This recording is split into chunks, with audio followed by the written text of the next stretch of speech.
Anma, magandang gabi, kababayan.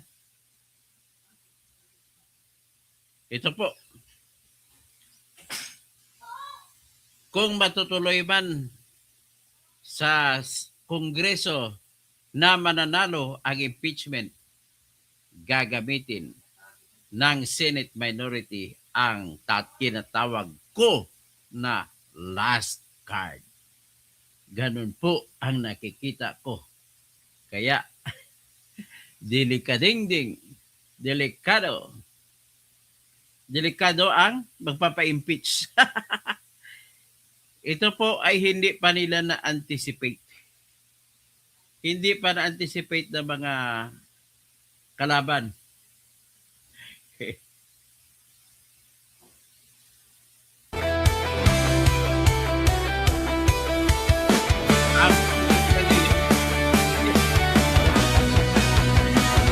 Sa Pilipinas, kilala ang tindi.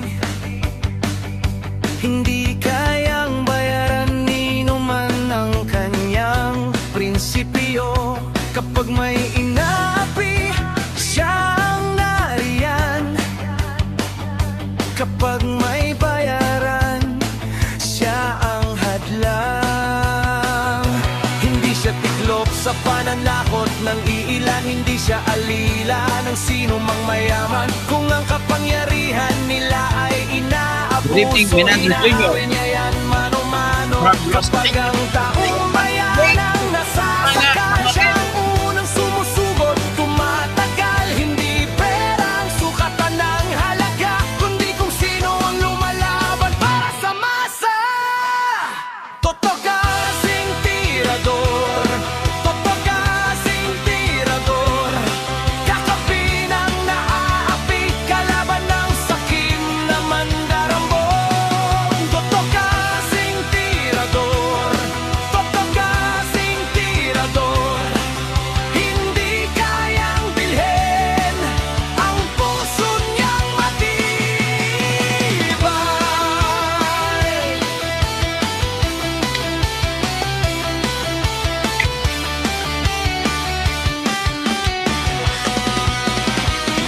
Mga magnanakaw sa pondo ng bayan, Mga ito, Tristan. nanginginig kapag siya ang nandyan. Bawat piso, bawat sentimo, kailangang sagutin sa mata ng tao. Walang ngiti para sa mandarambong walang pwesto, para sa sumisimsim kapag ang hustisya ang pinag-uusapan. Siya ang bantay sa gitna ng laban. Kung may nilulunod ang kasinungalingan, siya ang boses na hindi tatahimik. Sa bawat galaw ng mapagsamantala, may salubong na paninindigan niya. Totoo kasing tirador, totoo kasing tirador. Kakampi ng naaapi, kalaban ng sakim na buwaya. Totoo kasing tirador, totoo kasing tirador.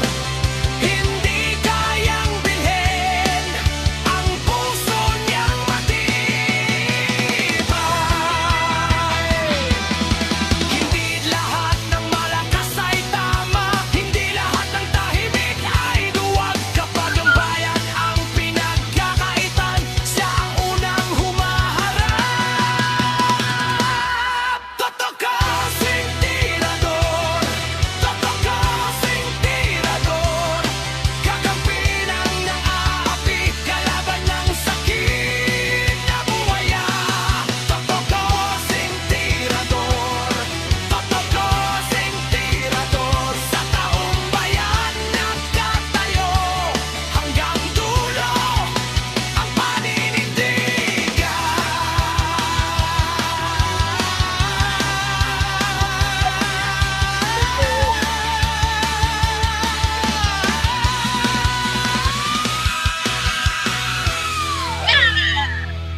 Ano kasi? Tirador. Tirador! Here is another.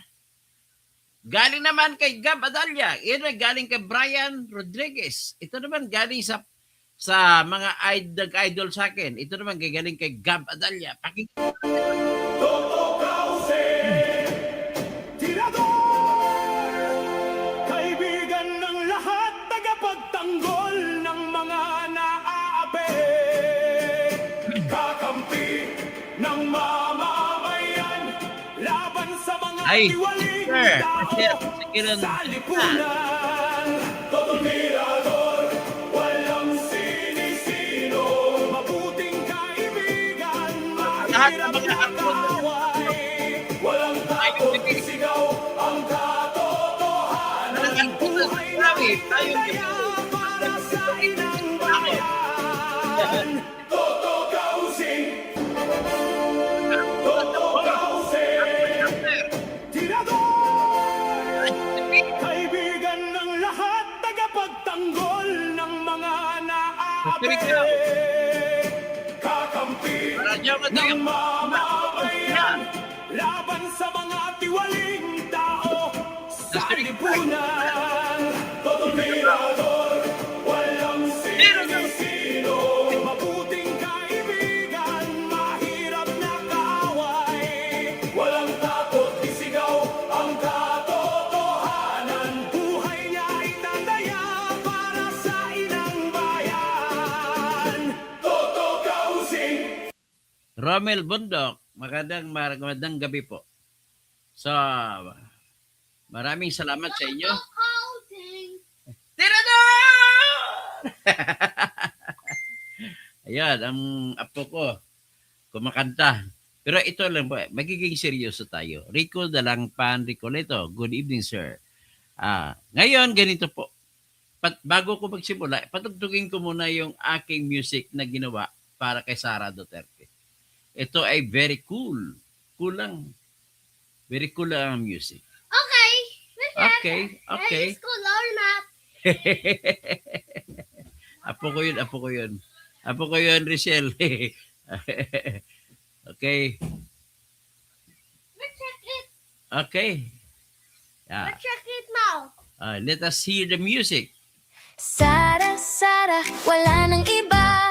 Sara, Sara lang pag-asa. Sara, Sara.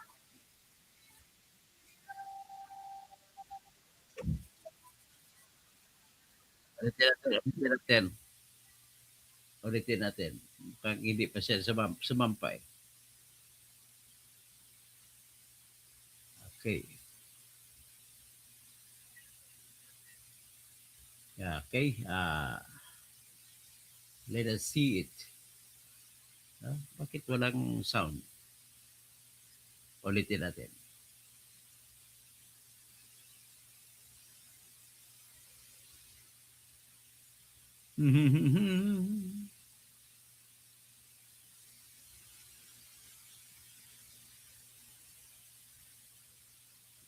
Stop screen. Screen ulit.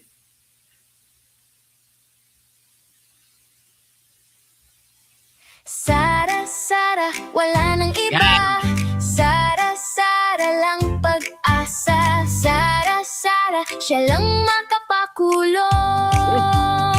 Mga kontraktor ubusin niya. Si BBM Sandro ikulong niya. Si Tamba Zaldin ikulong niya. Tapang at malasakit ibalik para bayan ay manahimik.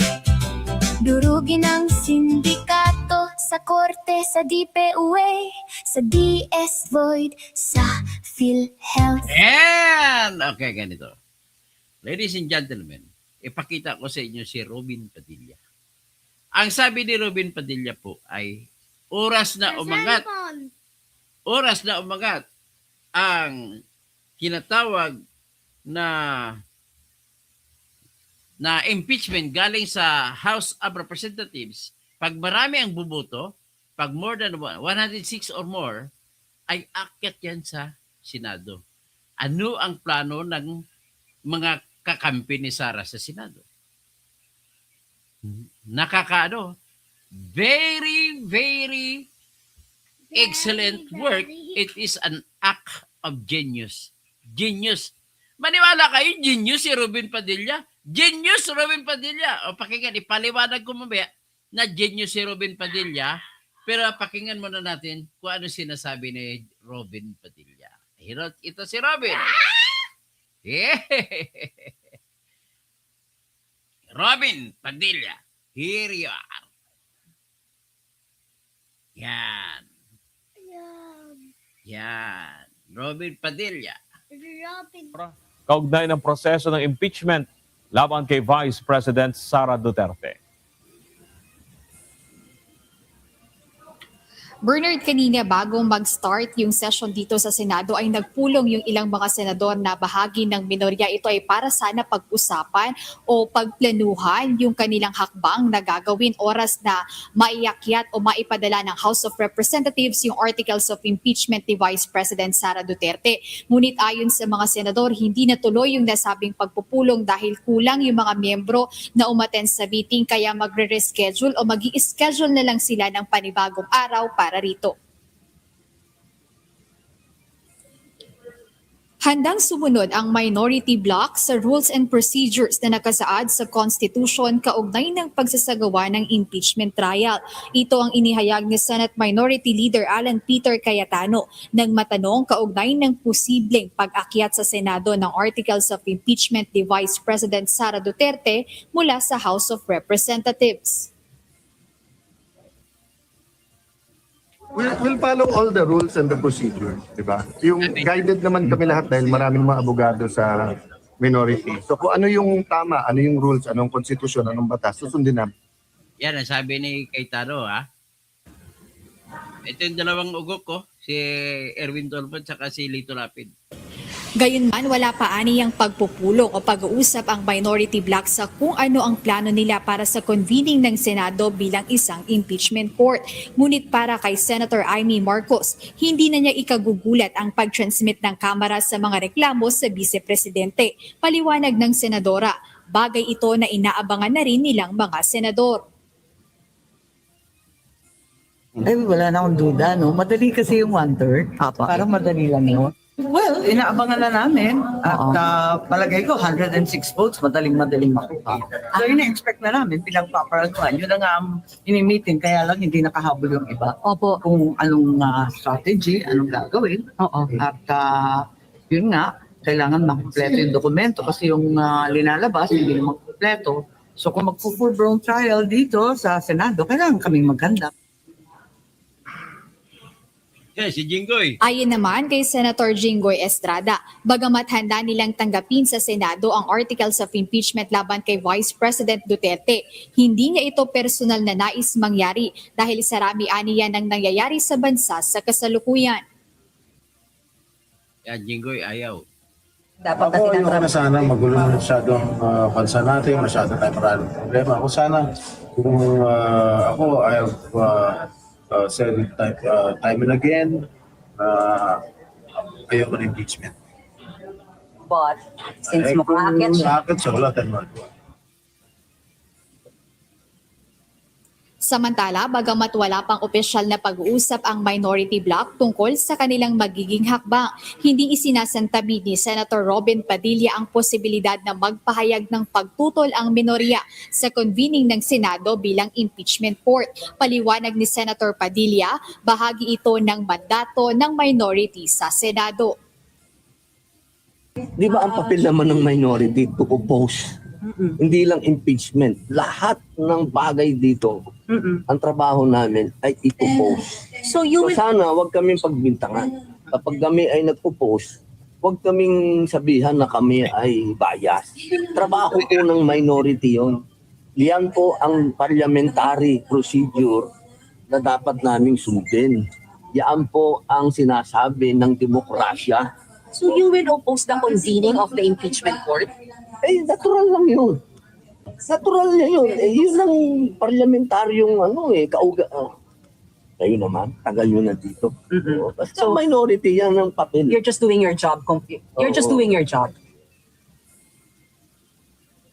Yan. Kaugnay nito, tiniyak ni Senate President Vicente Tito Soto III na handa ang Senado sa kahit anong eventualities na maaaring mangyari oras na maipadala na sa kanila ang opisyal na articles of impeachment laban kay VP Duterte. Well, not exactly kung ano pa man yung sinasabi ninyo, baka ganito, baka basta we'll be ready for anything. We will be ready for any eventuality. And I'm speaking for most of the members of the Senate. Sundin natin ang konstitusyon. Ganun kasimple ang usapan. Which is to convene. And conduct Once we receive the articles of impeachment, we must convene as an impeachment court. That is part of our work. That is part of our job as Senate. Based on the Constitution, automatic yun. Trabaho namin yun. Automatic until reversed, sir. Kahit na anong sabihin ng iba, ang importante ron, ang sinasabi ng Constitution ay kami pag natanggap ang articles of impeachment, we convene into an impeachment court. Ganun ang sinasabi. So whatever thinking others have, we'll just have to wait. Sige. Bernard, kanina muling binigyang diin ni SP Soto na oras na matanggap nila yung articles of impeachment ni Vice President Duterte mula sa House of Representatives ay magko-convene agad sila forthwith, which is yung the next day na ipinapaliwanag niya nitong mga nakaraang araw hanggang kanina, at binigyang linaw niya rin na ayon aniya sa konstitusyon na hindi na kailangan pang dumaan sa botohan o pagbotohan yung pagko-convene ng Senado bilang isang Senate impeachment court. Ayan, muna update mula rito sa Senado. Balik sa inyo, Bernard. Maraming salamat, Jed Neresina, live mula sa Senado. Okay, tingnan natin yan. I-discuss po natin ang katalinuhan sa likod yan.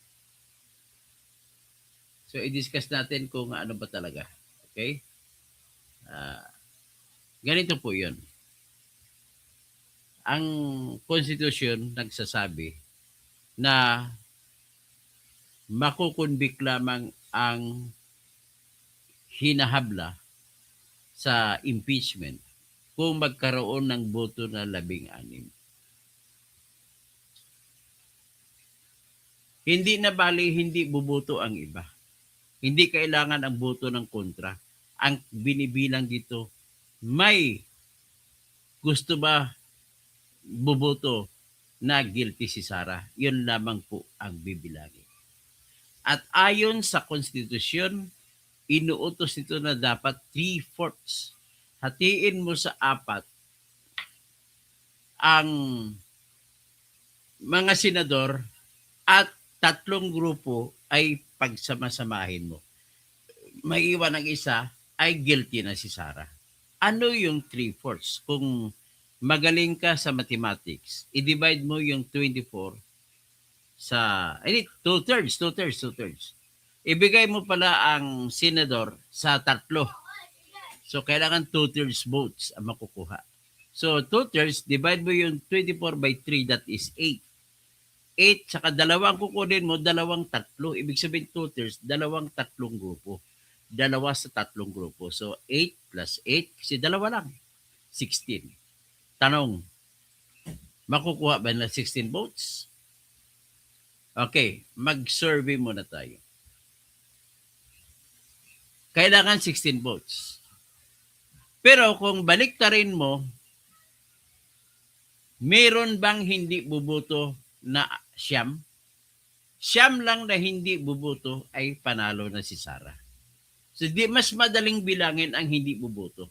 So magbilang tayo ng hindi buboto na i-impeach si Sara. Magsimula tayo kay Rubin. Kay Bongo, 2 na. Kay Bato, hindi siya makaboto, so 3 na. Kasi nagtatago si Bato. Si Marcoleta, number 4, 4 na. Bilangin natin si Alan Peter Cayetano, 5 na.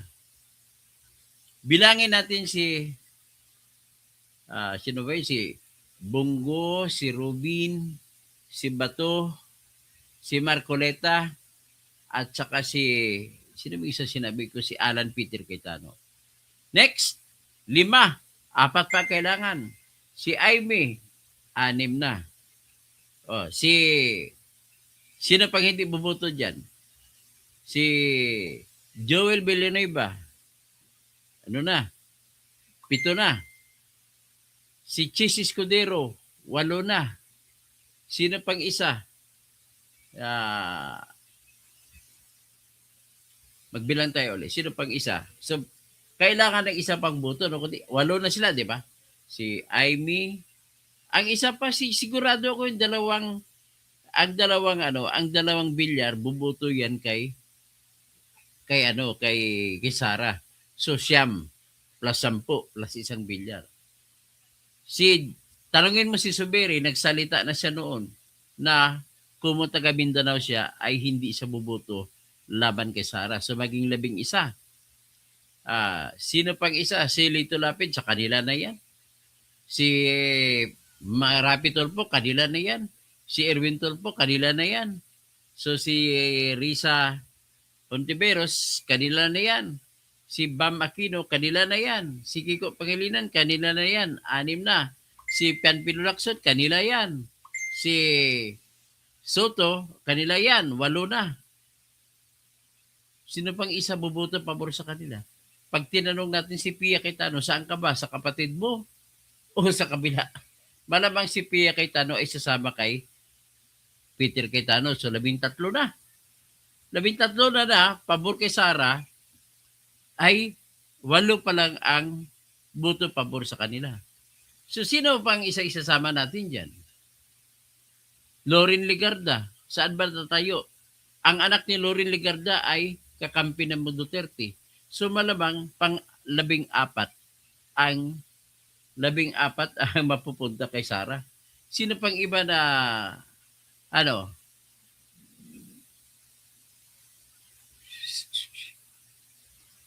wala na. So, ibig sabihin po, sabihin na lang natin kung ganun po ang laman ng botohan, hindi mananalo ang impeachment. So ngayon, ang kailangan lamang po ni Sara ay madepensahan lang ng kunti kahit hindi naman todo ni depensa yung lahat ng akusasyon. Tingnan natin kung kaya depensahan. Pero bago ko sabihin kung kaya depensahan, dito muna tayo mag-usap. Sabihin na lang natin sa minority na lang. Ang minority kasi po, Sir One ba yun si Estrada, si Ejercito pala. Oo. Sobra-sobra na. 16, saka si JB, buboto yan. Ayaw nila kasi sa sa impeachment, kasi tatay nila na-impeach. Kaya may trauma mga yan. So, 16 votes in favor of Sara. 8 lang in favor of impeachment of Sara. Yan ang katotohanan ng buhay. So ngayon, pag-usapan natin, sabihin na lang natin yung minority ay siyam. Yung minority siyam. Yung the original, the Magic 9. Sino bang Magic 9? Si Joel Villanueva, si Chis Escudero, si Marcoleta, si Bongo, 4, si Aimee, 5, si Bato, 6, si Ruben Padilla, 7, sino pa isa? Marcoleta ba? Basta siyam sila lahat. Okay? So sa siyam sila na minority, ano kaya ang mangyari kung talagang ipit-ipita na sabi ko last card? Ano ang last card nitong siyam? Ganito po yan. Ang last sinabi ni Robin Padilla, i-oppose nila ang pag-convene, ibig sabihin pagsimula ng impeachment. So ang tanong, kaya ba ng siyam?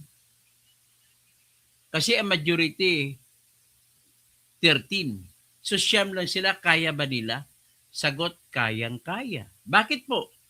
Ang gagawin ko, kung ako ang leader nila, ang magic mind dyan ay ganito. Magbuboykot ang siyam, hindi sila manumpa bilang senator, judge. Ano mangyayari kaya kung hindi sila manumpa, senator, judge? So, ang mangyari, 24 minus 5 ay minus 9. So, magiging 15 lang. 15 lang ang senador na nakaupo doon. Sugo ng konstitusyon ay dapat 2/3 ang boto na kailanganin para magiging guilty. Eh kung sa simula pa lang, nag-boycott ng siyam, 15 lang andoon at hindi makaabot 16. Eh kung ganon, automatic na-dismiss na ang kaso. Kasi nag-manifest na yung siyam, hindi sila sasali. At kung hindi sila sasali sa impeachment trial, ay walang boto na makukuha na 16. So by reason of being moot and moribund, madidismiss ang kaso. Case is dismissed! Ha! Yan, otak lang yan, otak. Ibig sabihin, matalino si Robin Padilla. Siguro matalino ang advisor na abogado ni Robin Padilla. Believe naman ako kay Robin, dati asar na asar ako dito. Eh ngayon, tumatalino eh. Kahit hindi nagpakara, ang talino ng mga binabanggit. Pero mo, siya lang nakapag-isip ng boycott. Pag mag-boycott ang siyam, hindi magigilty. Walang boboto ng 16 na magigilty si Sara.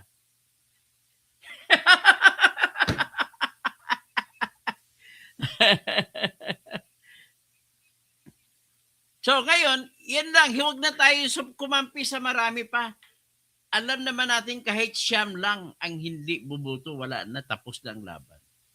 Kailangan lang nila ni Robin, upo-upo lang. Halimbawa, matuloy impeachment, upo-upo lang doon. Hanggang matapos. Hindi na sila magtatanong. Magpe-Facebook ng patago. Maglalaro ng Bingo Plus, patago, habang nagtatrial. Pagkatapos, magtawag na magbuto, hindi na sila buboto. Mag-abstain na lang sila. Abstain na lang yung siyam. Pag-abstain, di kulang. Ito rin po, matalino man ang mga matsing ng Congress. Ang utak nila dyan, si Remulla, kasama dyan.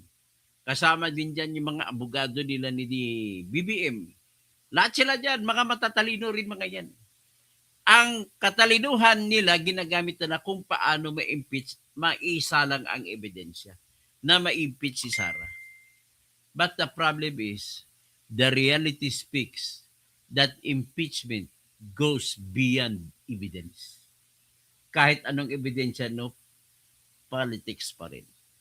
Politics will dictate the way. Ngayon, yung political force ni Sara sa Senate, kahit yung siyam lang, ay sapat na para manalo si Sara. Kaya, kung sabi ng mga Cebuano, ay maghikog na lang mo dong, maghikog na lang mo day, sige pagkamog hagit-hagit diha, wa man di ay mo kuyapi. Yan ang sabi ng mga Cebuano. At ladies and gentlemen, that is the last card. Saka-sakali, last card. Mag-boycott lang ang siyam, tapos na ang laban. Okay? So, ngayon, halimbawa, lalaro sila ni Robin Padilla, sige, buksan natin. Tapos, at the end, bago magbutuhan, Your Honor, we are inhibiting ourselves from voting from this. Siyam ang nag-inhibit. Paano ba makuha kayo 16 votes? Ay, nako. Napakabubo naman ng mga mga lawyer strategies nyo. Si Robin Padilla lang katapat nyo. Si Robin Padilla nagsasabi, we will oppose. Ang papel namin dito bilang minority is to oppose.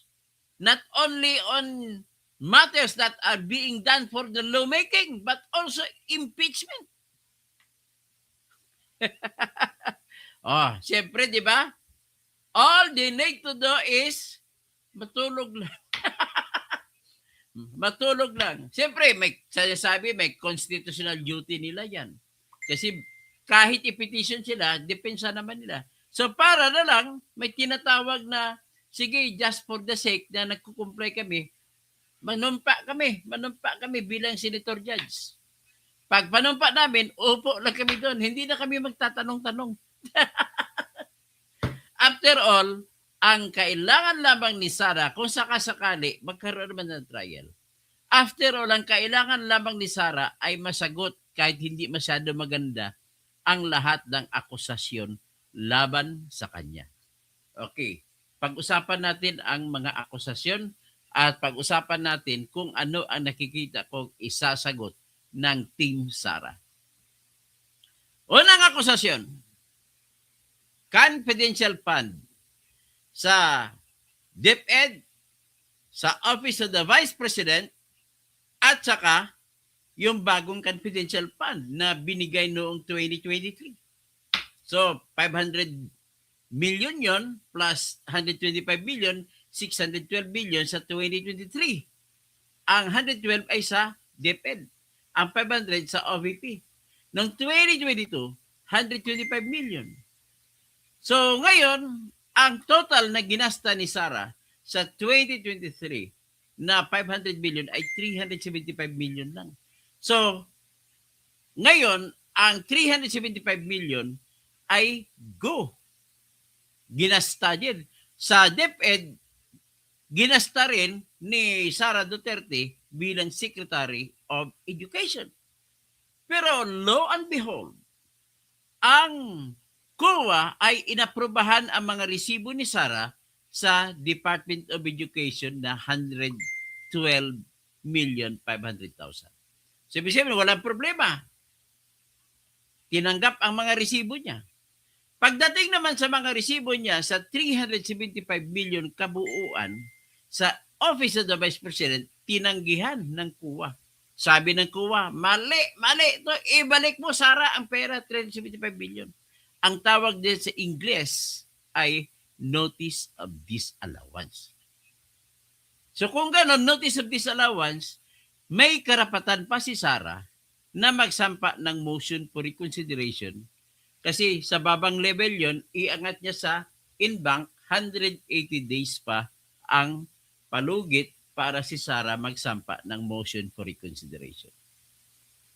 In other words, even without doing anything, nakalambitin kung ano ba talaga ang estado ng 375 million sa Office of the Vice President. Pwede bang magdidesisyon ba ang Senado na iko-convict si Sara just because yung 375 million na sinasabi ng paunang desisyon ng COA ay hindi matatanggap ang mga resibo, magdidesisyon ba sila laban kay Sara kung alam naman nila na si Sara ay mag-aapila pa? Hindi. Sigurado ako hindi. Walang sinumang tao na magdesisyon dahil lambitin pa. You can never say na mali. Pangalawa, kapag sinabi ng COA ang Office of the Vice President ay pinapabalik ang 375 million dahil hindi naman ito mali-mali mga resibo mo, ay ang ibig sabihin, sino ang may sala? Sabihin na natin mali. Sino nagkakamali? Hindi lang po si Sara. Pati po mga staff niya ay magbabayad. Hindi lang si Sara ang pinapabayad dyan. Pati lahat ng staffer niya. Agad pinakabababa na kawani sa Office of the Vice President ay magbabayad ng 375 million. Ganun po yun. So, in other words, very clear. Hindi mo mapinpoint ilan doon sa 375 million ang sisingilin mula kay Sara. Ilan doon sa 375 million ang sisingilin mula sa ibang kawani ng Office of the Vice President. Hanggang ngayon, wala silang eksaktong kwenta kung ilan ang kay Sara, ilan ang sa iba.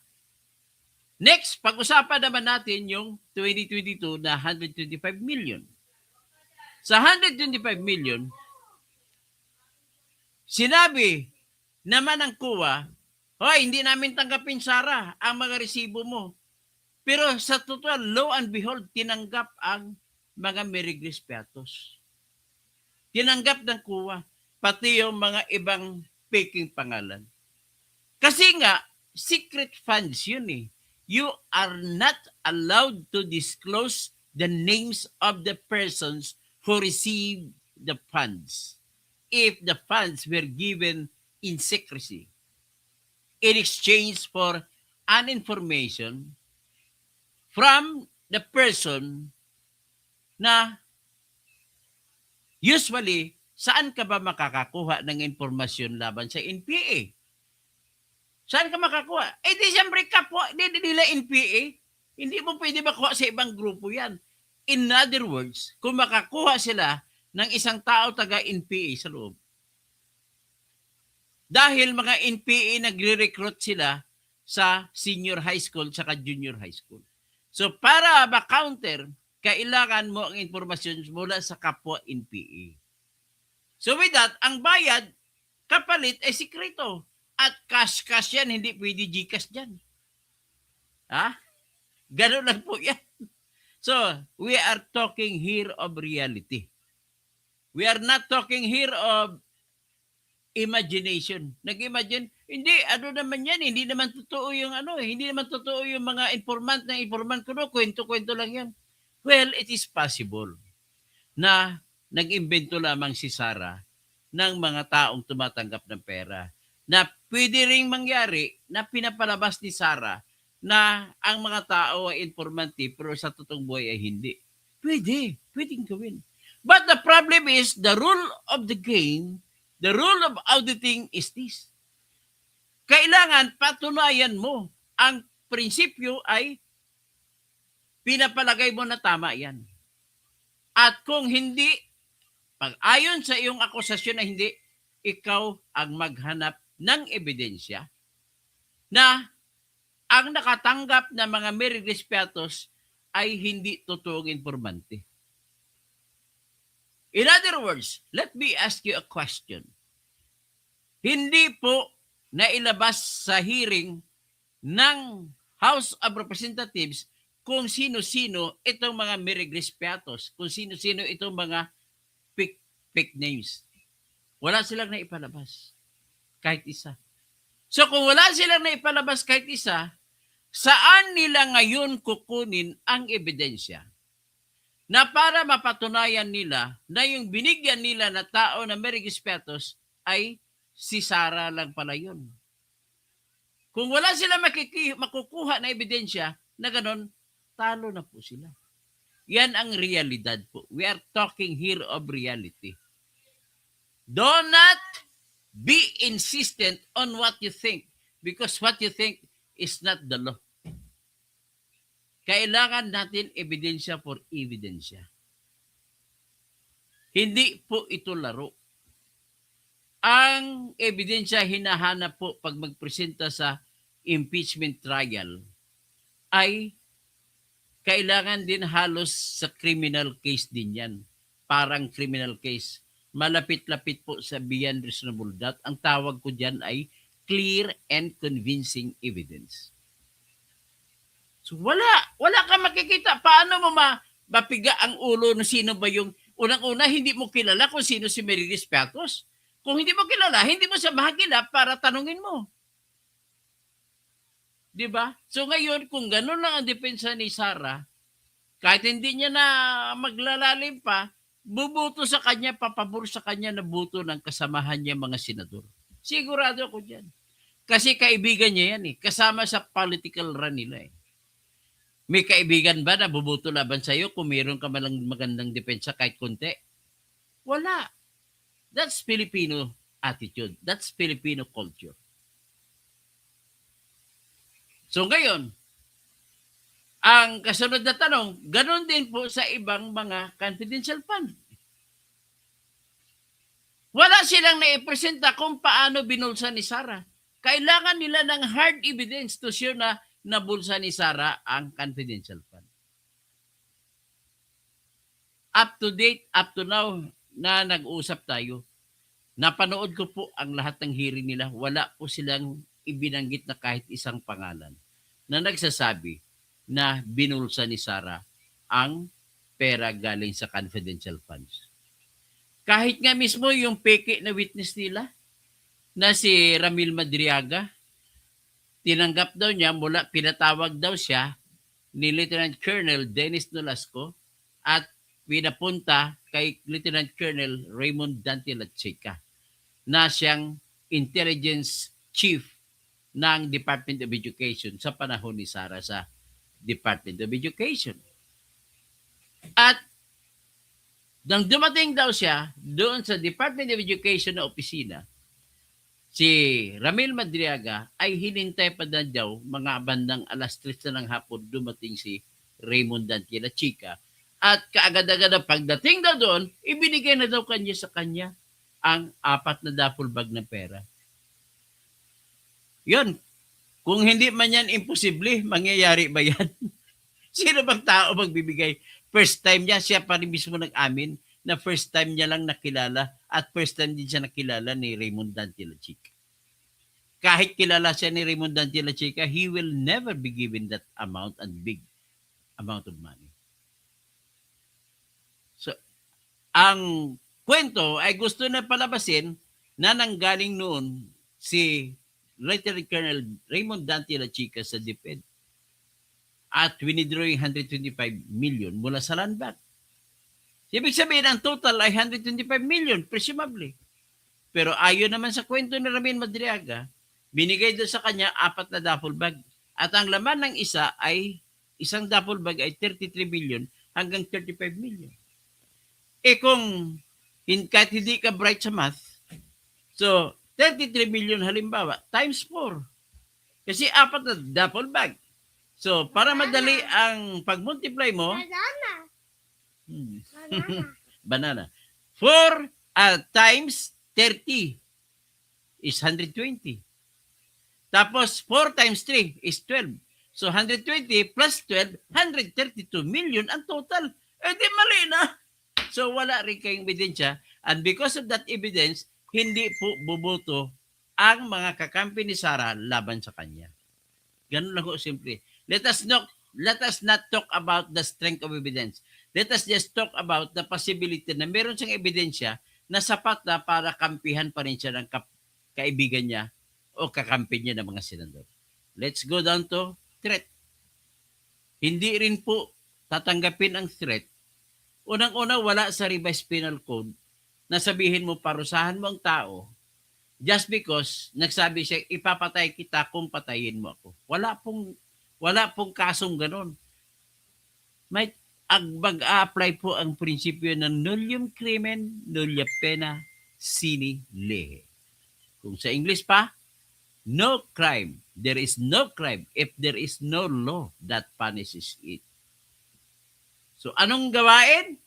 Sinabi lang, sige, pag pinatay mo ako, ipapatay din kita kasi mayroon akong kinontrata na papatay sa inyo. Self-defense din yun. Pwede gamitin din ni Sara na self-defense. At alam nyo, complete defense ang self-defense sa mitigating circumstance. Justifying circumstance ng revised penal code. Importante lang, ang act of defense mo ay reasonable. Reasonable na, wala naman siya pinatay. Warning lang. Yun pala, ang katotohanan nun ay ganito. May nagtanong pala na media kay Sara. Paano na ho sa inyo yung may death threat na pa pala kayo sa inyo? May Madam Sara. Ganito. Hindi lang natin narinig sa video kasi spliced, pinutol ang video. Kasi binasa ang question ng media na nagtatanong ay doon sa makikita sa tanong sa kaganito comment. Madam Sara, ano masasabi mo doon sa death threat laban sa iyo? At bakit? Kasi gusto nila babaan yung dami ng members ng Vice President Security Group. Doon nag-umpisa ang tanong. So ang sagot niya, don't worry ma'am. Nakahanda na tayo diyan. So ito nagkwento pa siya tungkol doon sa marami kasi mga pera-pera ginagawa. Kaya mga putang ninyo lahat. Pagkatapos sinasabi putang ninyo lahat, na sinabi doon sa mga kasama, iba pa na mga gumagawa ng pera at binanggit niya ang 3 pangalan. Si BBM, si Lisa, at saka si Tamba ay nasagap niya na ipapatay siya nitong 3. At sabi niya, don't you worry ma'am, may seguridad ako na security mission na ako ginawa dyan. Kinausap ko na po yung isang killer na kapag napatay nila ako, ay huwag niyang tantanan at patayin din si BBM, si Lisa, at saka si Tamba. Walang death threat po doon. Kahit sinong abogado, tanungin mo na magaling na maayos na hindi sira ang utak kagaya kay Jesus Palces. Hindi sira ang utak kagaya kay Chel Jokno. Hindi sira ang utak kagaya kay Lila de Lima. Hindi sira ang utak para kay Thierry Redon. Hindi sira ang utak para kay gaya kay Luis Tro. The Locarit Committee. Hindi kagaya nun. Wala pong krimen na ganun. Ngayon, kung walang krimen na ganun, hindi yan magqualify sa ground na sinasabi na other high crimes. Paano maging other high crimes kung hindi na grade threat yan? At saka yung grade threat is not considered as high crime. Di ba? So what is important is, nabigyan lang ni Sara ng justification para lalakas ang loob ng kakampi niyang mga senador na bubuto pabor sa kanya. O, di ba? Or hindi na sila buboto. Better yet, hindi wag na sila buboto. Yung Siyam, pag hindi buboto Siyam, wala, hindi abot na 16 ang boto. Ano pang ibang akusasyon? Ang akusasyon na nag-amas na daw ng maraming kayamanan. Pag-usapan natin. At para mapatunayan nila, ay sinabpina nila ang AMLAC. Itong AMLAC ay suspetsa ko, hindi na suspetsa, pero sabihin na natin suspetsa, tinanggal ang nauna na si Miss Attorney Matthew David. Tinanggal siya na magiging hepe ng Anti-Money Laundering Council. After yan tinanggal, inappoint itong Ronel Binaventura. Ikawalong araw na pag-appoint ni Ronel Binaventura, siya nagdala ng records ng AMLAC doon sa House of Representatives. At nagkwento na nagkwento. Ibig sabihin po, tinanim ito ni Lisa Marcos. Kasama rin dyan sa tagakuha na bagong inappoint para bumuto ng notice of disallowance laban kay Sara.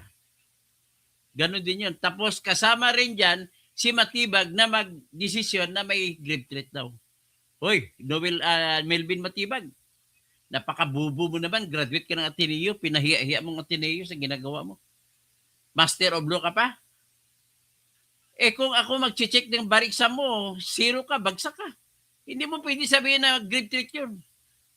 So ito na ngayon, yung si Ronel Buenaventura, attorney, magbabantay ka kasi may disbarment case ka.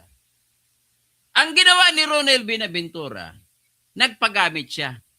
Ang hindi niya ata naisip, matalino pa naman ang batang ito. Mataas ang bar rating niya sa examination sa bar exam. Ang hindi niya iniisip, yung ginawa niya na pagbuyagyag na mga transaksyones na nangyari sa bank accounts ni Zara Zimmerman Duterte at saka ni Mans Carpio ay mapaparusahan siya ng hanggang 8 taon na bilanggo at mamumultahan ng hanggang 1 milyon na multa. Yan ay kung isang tao lang. Kung marami sila, kasabot niya si Luis Tro, kasabot si Terry Redon, kasabot siya si Chel Jokno, kasabot siya si Dilema, si Percy Sindanya, at marami pa kahit 6 na lang. So dahil conspiracy sa prinsipyo ng criminal law, the act of one is the act of all. So, yung isang krimen niya at krimen ay krimen din ng bawat isa. At dahil 8 sila, times 8 ang kulong ng bawat isa. Kasama si Attorney Ronel Buenaventura. So 1 year, 8 years na kulong times 8, 64 years. 8 times 8, 64 years ang kulong mo, Ronel. Plus, plus yung 1 million na pena times 8. 8 billion. Ngayon, ang bumoto, 55.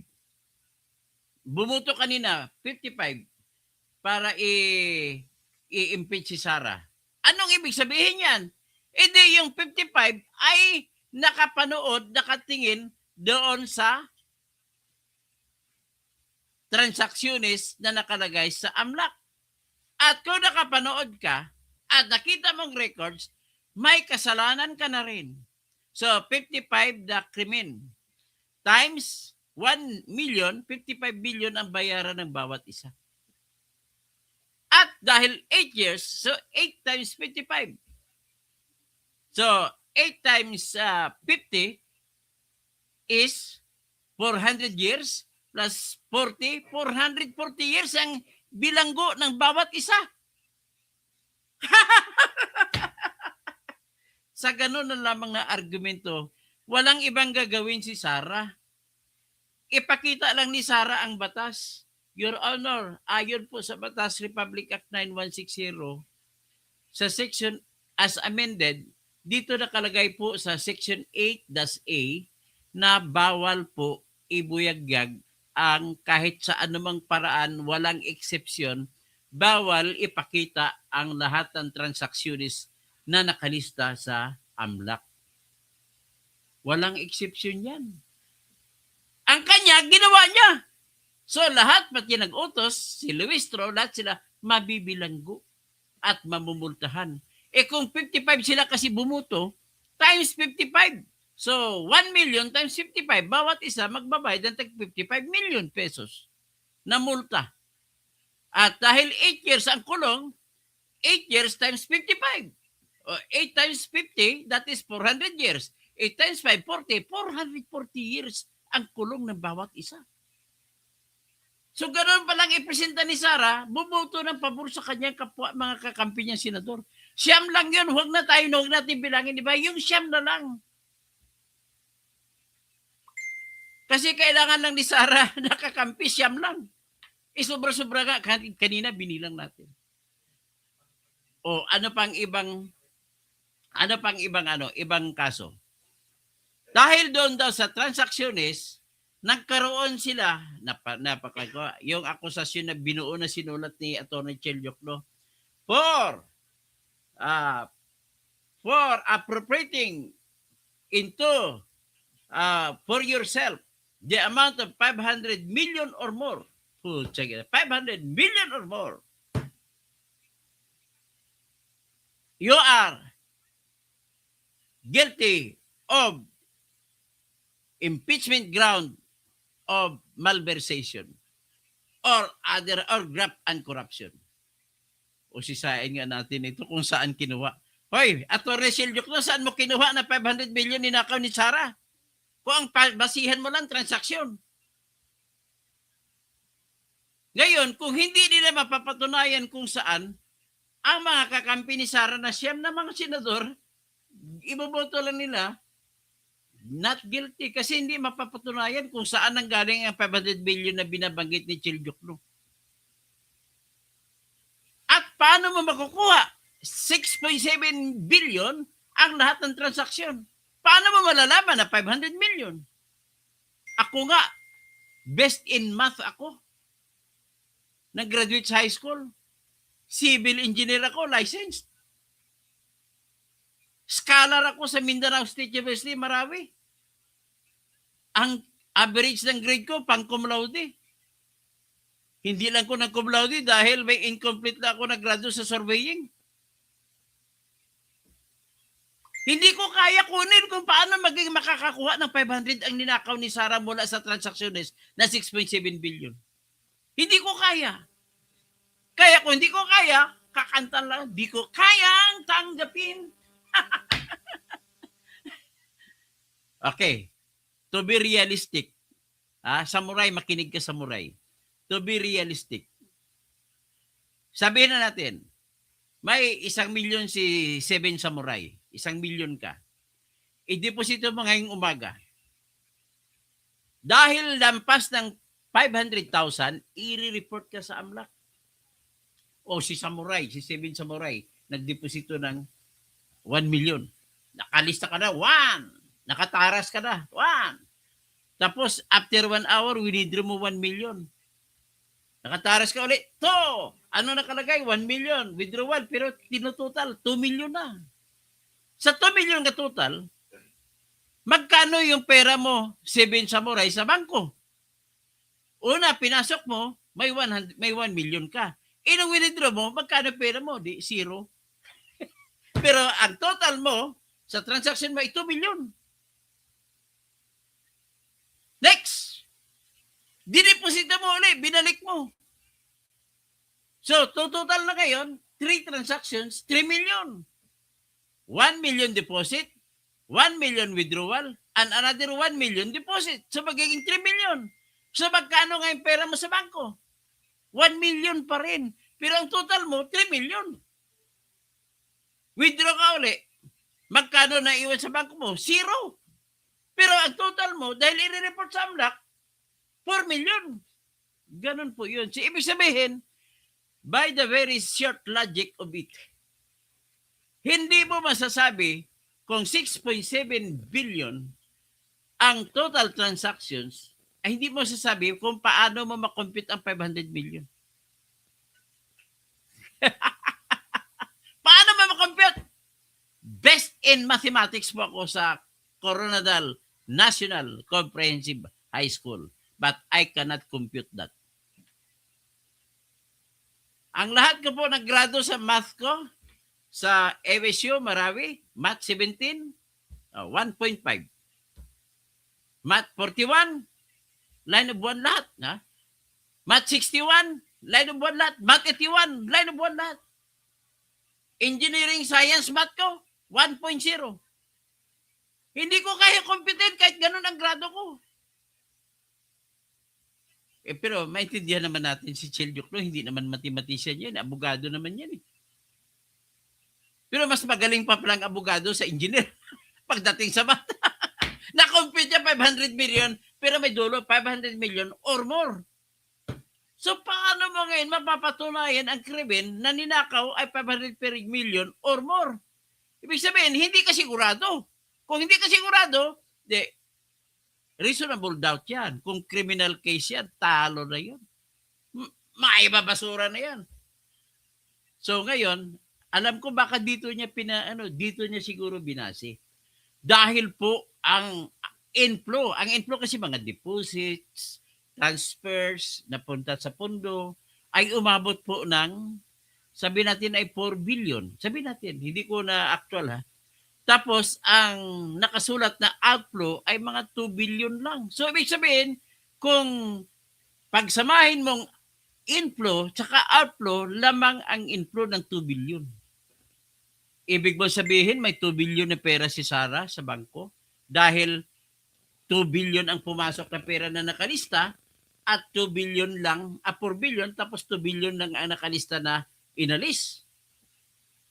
Anong sagot? Hindi po. Bakit hindi? Kasi hindi naman ni-record ang transaction na mas mababa sa 500,000 pesos. Ngayon, kung marami pa lang transaction na outflow, kaya lang less than the 499,000 lang. Multiply mo yan sa 1,000 at 499,000. Di ba? So, ibig sabihin, ang tawag dyan sa doktrina ng law ay non sequitur. It is non sequitur. Sa English ba? It does not follow. Asan ang doktrina na tinuturo mo sa College of Law ng Lasal? College of Law? Chelyok, no? So with that, hindi mo maklaro, wala kang patunay paano mo na-conclude 500 billion pesos or more. So dahil kailangan lamang ni Sara ay manatili lang ang tiwala sa kanya ng 9 na senador, buboto ngayon ng 9 na senador na not guilty, o di kaya kahit hindi na sila buboto. Titingin na lang. So ano pang ibang akusasyon? Grave threats? Ay nasabi ko na. Wala na ta. Amassing wealth, yung sinasabi ko kanina. Ngayon sa salin. Para magkasala si Sara sa salin, kailangan ipakita nyo kung magkano ang hindi nilista na kayamanan sa kanyang salin. Matanong ko yung kaibigan ko si Fernan. Salin niya, ganito para maintindihan nyo, i-define ko muna ko ng salin. Ang salin kada taon, pinire-require ng constitution natin, isabit ng lahat ng mga kawani ng pamahalaan. Magmula sa sa mayor, sa mga konsihal ng bayan, hanggang sa presidente, lahat magsasumiti yan. At nakalagay dyan, sa endgame, may tinatawag na neto. Magkano neto ng pera mo sa pagtapos ng taon. Ang kikwentahin yan kung kailan magkano ang kayamanan mo at mga utang mo sa December 31 ng bawat taon.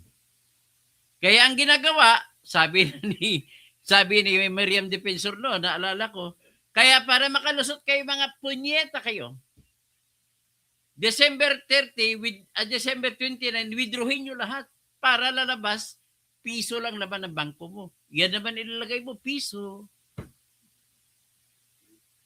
Kasi kung magkabistuhan, pag mag-investigate, ipakita mo lang running account mo, running balance, ay nga no, piso lang no. Pero hinawakan mo lang yung pera. Tapos kinabukasan, January 1, deposito ulit. So, ngayon, ganito yun. Magkano ang kayamanan mo? Ano bang klase ng kayamanan? May lupa, may condominium, at kung pwede lang mabili ang isla ng Scarborough Shoal, isama mo. O yan, kung magkano yung lupa mo, tsaka condominium bahay mo, ilagay mo dyan. Magkano ang halaga? Pagkatapos, total mo lahat. Maliban dyan, may tinatawag na panibagong property. Personal property naman ang tawag doon. Yung isa real property. Sa personal property, dito po nakabaon ang alahas, yung relo mo na hulbot o di kaya pilipatik, dyan nakalagay. Yung mga damit mo na Louis Vuitton, dyan nakalagay. Yung mga bag mo na Christian Dior, dyan din nakalagay. Ano pang iba, lahat. Sapatos, yung pang mag-OOTD ka, isang suotan mo lang, 1 million na mahigit. Bakit? Ay, may sombrero ka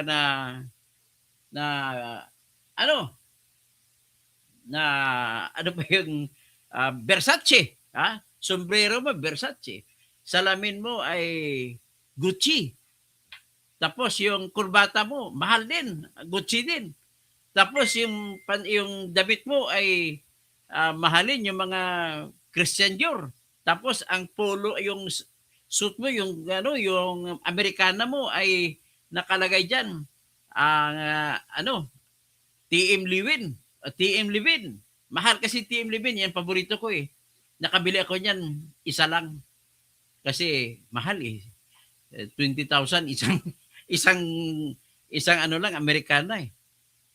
So, anyway, hindi naman ako basta-basta na abogado. Nakabili naman ako TM Levin. Tapos medyas mo, pati medyas mo ay sabihin mo LV, Louis Vuitton. Tapos hindi ka nakakanta nga, luma ang brief, hawak ko ang brief. Ang brief mo, suot mo ngayon, YSL. Oh. Lahat mo dyan ay nakalinya sa tinatag na property. O may lakos pa. O, ilagay mo sa personal property. Ngayon, ano bang personal property? Sakop niya, lahat ng kayamanan na magagalaw ay personal property. So, balik tayo ngayon dun sa real property, yun ang hindi po magalaw. So, kasama po sa hindi mo maitulak bahay, hindi mo maitulak bahay, hindi mo maitulak ang lupa, ay ang shares of stocks. Hindi mo pwedeng itulak ang shares of stocks. So, ganoon ang sitwasyon. So, kasama, ang pera matutulak mo, mabitbit mo. So, ang pera, ang tawag ay personal property. So, pwede mo ilalagay doon sa personal property na grupo ang pera mo. Or pwede rin ihiwalay mo na cash on hand o di kaya cash in bank. Ngayon, total. Tapos, ibawas mong utang. Ang sagot, yun ang neto. Ang statement of assets, liabilities, and net worth. So ngayon, ganito, having already discussed that, I presume naiintindihan na ninyo kung anong ibig sabihin ng SALN. So, para ma-monitor ang galaw ng pera, paano yumaman ng isang opisyal ng bayan, i-require sana maglagay. Magkano ang kayamanan mo 2022? Ito po, ang kayamanan ko total, binawas ko ng property ko, pera ko, binawas ko na utang ko, ang answer po ay 3 million. 3 million total, ilagay. Kasunod na taon, 2023, kumita ka, may mga sweldo ka, tapos may negosyo ka, siyempre tataas din yan. So, ang total mo ngayon ay 5 million. Tapos 2024, dumaki uli, maaring ang property mo ay dati ang lupa mo na 1 hectare ay nabili mo lamang iyon na salimbawa sabihin natin ay 100 pesos per hectare. That is equivalent to 100 times 10,000 square meters, that is 1 million. So naging 200 pesos. Nagkaroon ng plus 2 million, plus 1 million ka, naging 2 million. Parang gano'n lang po. Ibig sabihin, pwede ka rin yumaman nang dahil lamang sa umakyat ang halaga ng lupa mo. So ngayon, dadagdag mo. Ngayon ang tanong, pag tinignan mo yung balance, ang tawag niyan balance o net worth, paano mo malalaman na yung pag-angat ng wealth niya ay nakaw? At ang pag-angat ng mga wealth, mayroon pa siya. Paano mo malalaman na mayroon pa siyang ibang kayamanan na hindi nalagay dyan? Ladies and gentlemen, kung pera ang pag-usapan, siguro kung may serial number ang pera, kapag hindi nasama serial number doon, siguro hindi nakaw niya. Hindi niya, tinago niya. Pero kung pera, lahat, paano mo maihiwalay yung pera na hindi sinama at ang pera sinama? Alam mo, uulitin ko naman, magaling ako sa math pero hindi ko kayang i-compute yan. Naalala ko kay Corona, natalo si Chief Justice Corona sapagkat nahiwalay na yung kanyang dollar account. Doon siya sa dollar account na yan. Kasi hiwalay. Pero kung naging peso yun na sama-sama lahat, hindi mo masasabi kung ilang peso ang hindi niya dineklara. Pero mas madali kilalanin ang hindi na-deklara kung lupa. May titulo kasi. O itong titulong ito, hindi mo sinama. O madali, talo ka. Pero kung pera pag-usapan, sabihin mo kahit ang dami-daming pera, hindi mo ma-pinpoint na may pera na sobra na hindi mo dineklara. Unang-una, bago mo siya makukuha, ang kalaban mo ay bank secrecy law. Kailangan mo muna i-surpass ang pagbabawal ng bank secrecy law para malaman mo kung magkano pera niya. So, pwede ba yan sabihin na itong dineklara niya sa last entry, last na 2026, halimbawa, kasi April 15, dapat nag-submit na ng bagong, April 30, nag-submit ng bagong salin. Kasi every April 30, magbibigay. Mag-submit ka ng salin mo. So ngayon, ang tanong, kung ang salin total mo dito ay 100 million, paano ko patutunayan na meron kang property na hindi nilagay? Kailangan ko buksan ko ang iyong account at pag nakwenta, pag sobra 100 million ang cash, ibig mo sabihin, guilty na kasi sumobra ng 100 million. Ang laman pala 1 billion. Guilty na ba kagad? Sa mga matalinong abogado, hindi. Bakit? Kung ako naman si Sarah, pinatago lang ko sa akin ni Fernan sa akin yan. Hindi naman aking pera yan. Wala. Hindi na ako magigilty. Sabihin ko na pinatago sa akin. Kita mo? Ladies and gentlemen, I want to disclose to you. May client ako. Ayoko lang banggitin pangalan kasi may tinatawag na client-lawyer relationship. Kinasuhan siya. Hinabol ang kanyang kayamanan na pera sa bangko nang kumaso sa kanya. Kaya nagpalabas ng tinatawag ng writ of attachment at saka writ of garnishment. Pag ikaw ang abogado, ano ang gagawin mo para hindi ma-freeze ang pera ng client mo? Tanong. Simple lang. Mga lawyer na nakikinig sa akin, simple lang yan sa atin. Simple lang. Pinawithdraw ko ang pera sa aking client. Pinawithdraw ko ang 12 million. Wala ng 12 million sa pangalan ng client ko. Gumawa kami ng client ko ng agreement at pinalagay ko sa agreement that he is giving the money in trust, in my trust. So trust service, trust agreement ang meron kami. So nakalagay na sa pangalan ko, may trust agreement kami. At bit-bit ko yung trust agreement, pinakita ko sa bangko, nagbukas ako ng bagong account sa pangalan ko at dineposito ko na sa pangalan ko. Ngayon, tatanggapin ng bangko yun kasi may pinanggalingan. So kung gano'n ang gagawin ko, ang tanong, nagkataon na naging abogado ako pero naging presidente ako. Ano mangyari? At nakita yung pera na yon, sasabihin ko sa client ko yan eh. Hindi ko lang nailista.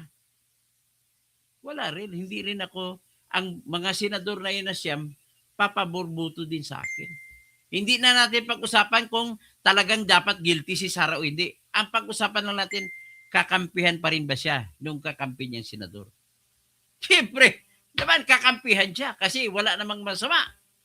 Tapos isa may narinig ako kay Laila de Lima, sinabi niya na 2016 pa, hindi pa presidente vice president si Sara. Nabanggit ko, baka maging presidente, nagkamali ako nabanggit presidente. Hindi pa vice president si Sara, ay chairman siya ng isang kumpanya. Chow ng pagkain ata, Chowking ata. Tapos nakalagay siya doon, presidente siya. Sa negosyo na yun. Ngayon, ang nangyari, hanggang ngayon daw, ay siya pa rin nakalagay na presidente. At siya pa rin nakalagay sa GIS, General Information Sheet, na nakahawak ng shares. Ano ngayon na ididepensa ni Sara dyan? Simple lang po. Ay hindi lang ho napalitan, pero ang totoong may-ari na nailipat na yan sa iba.